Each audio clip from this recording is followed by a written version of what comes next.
माननीय सदस्य राजेश कच्छप जी। अध्यक्ष महोदय, कहाँ देख रहे हैं? एक मिनट, उनको पूछने दीजिए, फिर आपको मैं दूंगा। अध्यक्ष महोदय, मेरा क्वेश्चन कहा है, माननीय स्वास्थ्य मंत्री से आप पुट करने के लिए बोल रहे हैं माननीय सदस्य, आप पुट करने के लिए बोल रहे हैं? ठीक ठीक ठीक, चलिए राजेश जी।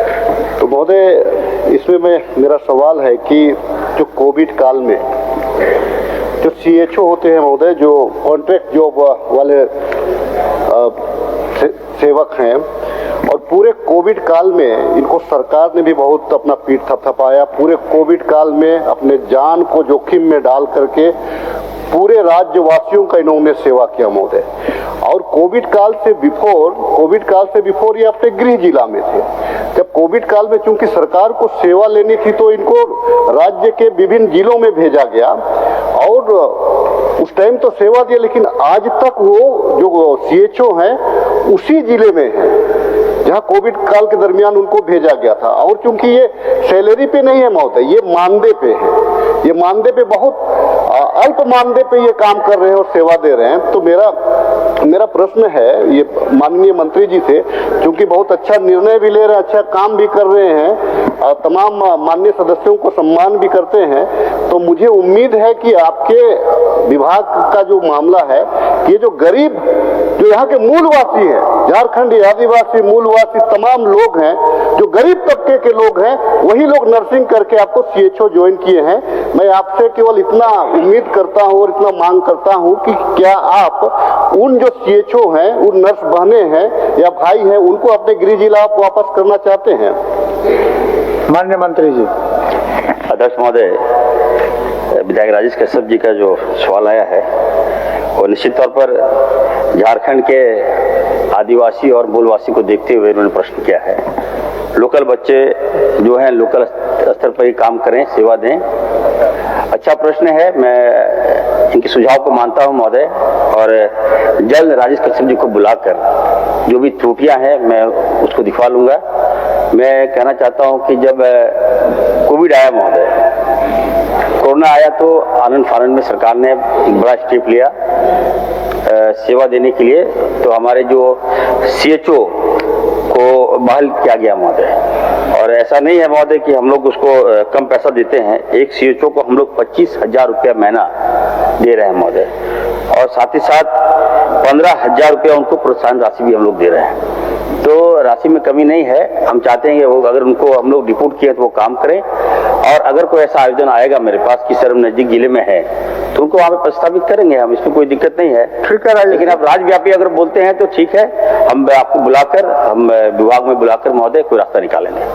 अध्यक्ष महोदय, हो गया राजेश जी। आश्वासन ये है महोदय, मैं सिर्फ इतना जानना चाहता हूं कि ये जो 25,000 जो मानदेय है और 15,000 का जो इंसेंटिव हम उनको देते हैं महोदय, हम भी अपने बच्चों को इंग्लिश मीडियम स्कूल में पढ़ाते हैं महोदय, तो वहाँ कम से कम 3,000 रुपया फी लगता है। और उनका नाश्ता पानी को देखिएगा महोदय, नाश्ता पानी को देखिएगा तो कम से कम 5,000 एक बच्चे पे होता है। अगर 2 बच्चे हैं तो महोदय वैसे भी उनका जो है कि 15 से 20,000 रुपया खर्च। और अगर वहाँ दूर पे रहेंगे तो 5,000 रुपया भी उसका नहीं बचता है महोदय, सेवा करने के बाद में भी। हमारा कहना है कि चूंकि आपने इंसेंटिव का जिक्र किया है महोदय, तो इंसेंटिव का जिक्र किया तो जो 15,000 है, जो 15,000 जो आप इंसेंटिव दे रहे हैं, वो उनका मानदेय के साथ एक बार में आप नहीं दे रहे हैं। क्योंकि मैं मध्यम वर्गीय परिवार से जुड़ा हुआ, मेरे रिलेटिव और मेरे गांव घर के बहुत सारे लोग हैं, इसीलिए मैं अपना दुख मुझे बताते हैं। तो हमारा ये कहना है कि जो इंसेंटिव हम 15,000 रुपया दे रहे हैं, वो 4 महीना 5 महीना में एक बार देते हैं। उसमें उनके साथ में दिक्कत ये हो रही है कि जब अपना इंसेंटिव लेने के लिए जाते हैं तो जो बाबूगण बैठे हुए हैं उनको कमीशन पे, उनका इंसेंटिव में भी उनसे 2,000 5,000 रुपया का कमीशन हर जगह आज से नहीं ले रहा है, ये चलता आ रहा है। तो हमारा एक आग्रह और होगा, जो प्रोत्साहन राशि जो हम 15,000 रुपया देते हैं, अगर उसको हम मानदेय के साथ में एक साथ अगर हम जोड़ दे और एक ही बार में अगर हम उनको दे दे मानदेय स्वरूप, तो ये भी कल्याणकारी योजना। तो मैं आग्रह करूंगा कि इस दिशा में भी माननीय मंत्री जी आप सदन को और मुझे भी संतुष्ट कर दे। माननीय मंत्री जी। सर, विधायक जी की चिंता है वाजिब है, और हम विधायक जी को बताना चाहते हैं सर कि ये जो पोस्ट है कम्युनिटी हेल्थ ऑफिसर जो है सीएचओ का महोदय, ये सेंट्रल फंड देती है, उसको हम लोग इम्प्लीमेंट करते हैं, राशि बढ़ाते हैं। तो हम लोग भारत सरकार को भेजेंगे कि कुछ राशि हमको दें। हम भी चाहते हैं कि स्थानीय बच्चों का सैलरी में जो मानदेय में इजाफा हो महोदय, मैं ये चाहता हूँ, मेरी मंशा भी यही है। लेकिन दूसरी बात उन्होंने कहा कि जो स्थानीय लेवल पर जो कार्यरत हैं वो दूर नहीं जा सकते हैं। तो निश्चित तौर पर महोदय हम बैठक किए थे और हमने ये भी निर्णय लिया है कि जो भी डॉक्टर्स इस राज्य में काम कर रहे हैं, या होता क्या कि अगर मान ली रांची की डॉक्टर है महोदय, उनको हम साहिबगंज कर दिए तो वो वहाँ जाते नहीं, वहाँ इलाज वो करते नहीं है बढ़िया से, छुट्टी लेके भाग जाते हैं, स्वास्थ्य व्यवस्था वहाँ चरमरा जाती है महोदय। तो हम लोगों ने निर्णय लिया कि जो भी डॉक्टर लोकल स्तर पर काम करेंगे उनको हम लोग लोकल स्तर पर पोस्टिंग करेंगे सर।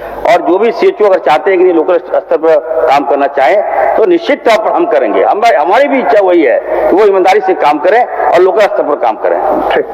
पूरा करें, अब हो गया अंतिम पूरा।